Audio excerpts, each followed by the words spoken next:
ازيكم يا فنانين؟ معاكم مستر جسلين من أكاديمية فاشن ديزاين. احنا دلوقتي هنكون مع بعض في شرح آخر جزء من أجزاء الباترون الأساسي للكورساج المقفول. ما تنسوش تعملوا لايك وتشتركوا في القناة عشان يوصل لكم كل جديد من أكاديمية فاشن ديزاين. يلا بينا نبدأ.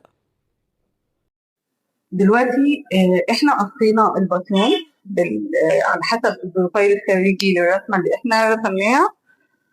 اصبح معايا القطعتين خلف، يعني انا معايا دلوقتي القطعتين اللي انا قصيتهم نفس القصه بالظبط. بالنسبه للخلف والامام الاثنين مقصوصين ببطن الخلف. اللي هيحصل ايه؟ ان انا هعمل تعديل على الامام في موضوعين اثنين. ايه هما الموضوعين؟ حربة الرقبه وحربة الابط.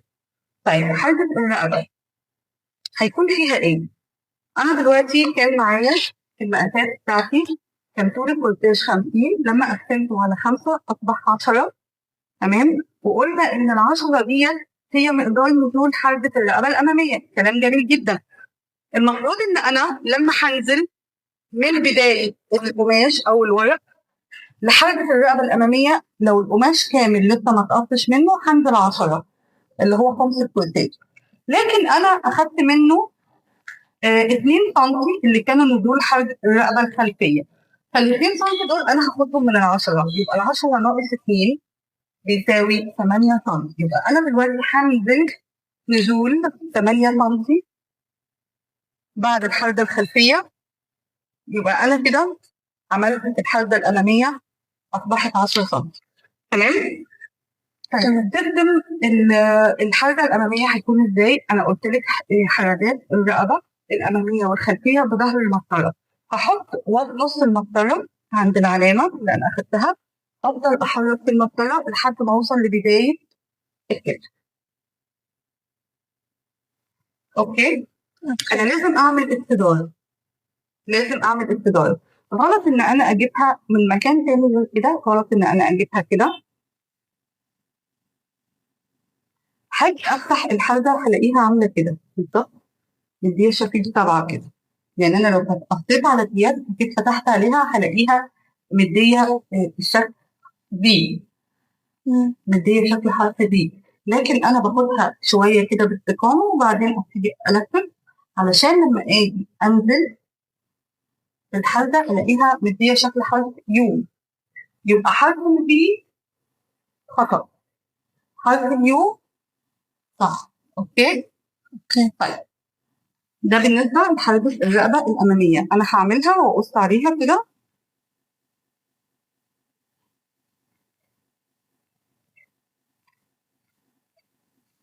تمام. بالنسبة للحردة الخلفية يا شوشو، حردة الإبط بالنسبة لحردة الإبط الأمامية هي والخلفية كده شبه بعض. أنا لازم أعمل تعديل في الحردة الأمامية، مهم جدا التعديل ده اللي أنا أعمله. طيب إيه هو التعديل؟ التعديل اللي أنا هعمله إن أنا هاجي بعيني وبنظري هنظف طول الحردة. يعني أنت بإيدك الحردة من هنا لهنا، بعد إذنك من نصها خدي لي علامة. طب ليه هنعمل تعديل لحردة الإبط الأمامية؟ ليه ما نسيبهاش مثلا زي الخلفية؟ انت دلوقتي تقصدي ان احنا عايزين نسيب الحردة الأمامية والخلفية زي بعض؟ مش هيبقى كويس جدا، البطل هيبقى فيه مشكلة. لما تيجي تلبسي القطعة هتبص تلاقي الأمام من ناحية حردة الإبط طالع بشوية كشكشة كده من عند الباع، يعني هيكون عامل معاكي زي كسرة أو تانية في المنطقة دي، ودي بتدل على إن في قماش ضايق. تمام؟ أنا هعمل تعديل. إيه هو التعديل؟ أنا بعينيا عايزة أنسق طول الحردة، يعني الحردة الأمامية ديت بالنسبة لطولها أنا هنسقها بالنسبة لطولها. عايزاكي تحطي لي بس علامة كده عند نص طولها. تمام؟ ومن هنا من عند العلامة دي هتدخلي لي جهة البطلون، مش جهة بره، هتدخلي لي من 1.5 إلى 2 سم. يبقى هتدخلي لي لجوه كده 1.5 أو 2 سم، ماكسيموم 2 سم. يعني أنا ممكن أدخل 1.5، ممكن أدخل 2 سم. أو يرفع مثلا 1.5 للعمر المتوسط. لا، العمر المتوسط بيبقى من 1 ل1.5، بالنسبة للكبير من 1.5 ل2. تمام. يبقى بالنسبة للأعمار المتوسطة أو الأجسام النحيفة جدا اللي هي زي السن المحير، بتكون الدخول بتاعي هنا من 1. يبقى بالنسبة سن محير هيبقى من 1 إلى 1.5 سم. طيب كبير هيبقى الدخول من 1.5 إلى 2 سم. تمام؟ سيستم الحرجة التعديل بتاعها بيكون ازاي؟ عايزاكي تعملي لي نجمة كده هنا عند 1.5 أو 2 اللي دخل، نجمة كده هنا عند نهاية الكتف، نجمة هنا كده عند نهاية الإبط. مطلوب مني إن أنا أوصل ال3 نقط دول ببعض بانسيابيا. يعني أنت من عند ال1.5 أو ال2 هتطلعي على مفيش من الكتف وعلى مفيش من حرجة الإبط. بيفضل إن الموضوع ده يتعمل بالجزء ده من المسطرة، لأن أنا لو اشتغلته بإيدي ممكن وارد جدا إن أنا أعمله بزاوية كده وأنزل كده. في الحالة دي وجود زاوية في المنطقة دي غلط جدا، هيديني شدة في المكان ده أثناء اللبس. أنا عايزة المكان ده يكون واخد انسيابية في الدوران. في الحالة دي أنا من هنا هنزل على مفيش، ومن هنا هطلع على مفيش، ومن هنا هعدي على 1.5 أو 2. واضح جدا؟ واضح جدا الوضع بتاع المسطرة. يعني أنا من فوق من هنا على مفيش، من تحت من هنا على مفيش. حتى لو لاحظتم المسطرة مش محطوطة على الورقة، حرف الورقة أهو. من هنا أنا معدية على 1.5 أو 2 سم. أفضل أحرك في المسطرة عشان تجيب لي ال3 نقط دول.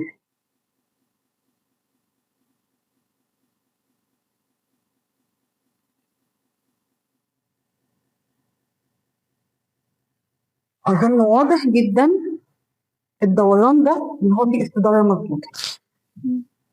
في الحالة دي أنا هقص التعديل بتاع حركة الإبط الأمامية. دلوقتي أنا قصيت التعديل بتاع الأمام، حطيت الخلف على الأمام بالمنظر ده. يعني المفروض إن اللون الأصفر هو الفرق ما بين الخلف والأمام. تمام؟ يعني أنا معايا هنا الاختلاف والتعديل حصل معايا في حركة الرقبة وحركة الإبط. طب بعد إذنك ليه مثلا إحنا عملنا في الأمام بس ما ينفعش نعمل في الاتنين؟ يعني الخلف يبقى في حاجة وكمان؟ يعني أنت سألتني في الأول إن أنا ليه ما أخليش الحربتين الإبط زي الخلف. قلت لك في الحالة دي هيطلع معايا الحبة دول في الأمام، الحبة دول واخدين كسرة أو عاملين كشكشة. أنت دلوقتي بتسأليني السؤال العكسي اللي هو ليه أنا ما قصتش الحربتين الأمام والخلف زي الأمام؟ في الحالة دي يا شهد ما ينفعش، غلط جدا. هتيجي تلبسي، تخيلي لو قطعة خلفية كمان كده زي الأمام كده. في الحالة دي هتيجي تلبسي القطعة من الخلف، تيجي تتحركي بكتفك كده للأمام شوية، هتلاقي المنطقة دي مكثفة معاكي. يعني المنطقة اللي هي اللي في نص الحركة دي اللي احنا دخلناها، الحبة دول هتحس فيها بتكثيفة أثناء الحركة. أنا دلوقتي بالنسبة لي كده البطن الأمامي ده البطن الخلفي، الاثنين زي بعض بالظبط. لو أنا جيت فتحته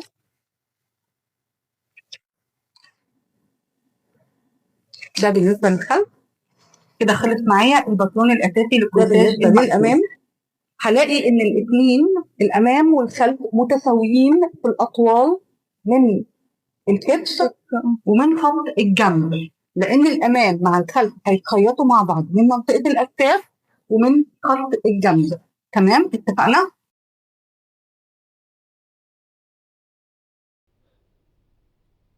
وبكده نكون خلصنا آخر جزء من أجزاء سلسلة الباترون الأساسي للكورساج المقفول. أتمنى تكونوا استفدتوا واستمتعتوا بالشرح، ولو عندكم أي سؤال أو حابين توضحوا حاجة اكتبولي في التعليقات وأنا هرد عليكم إن شاء الله.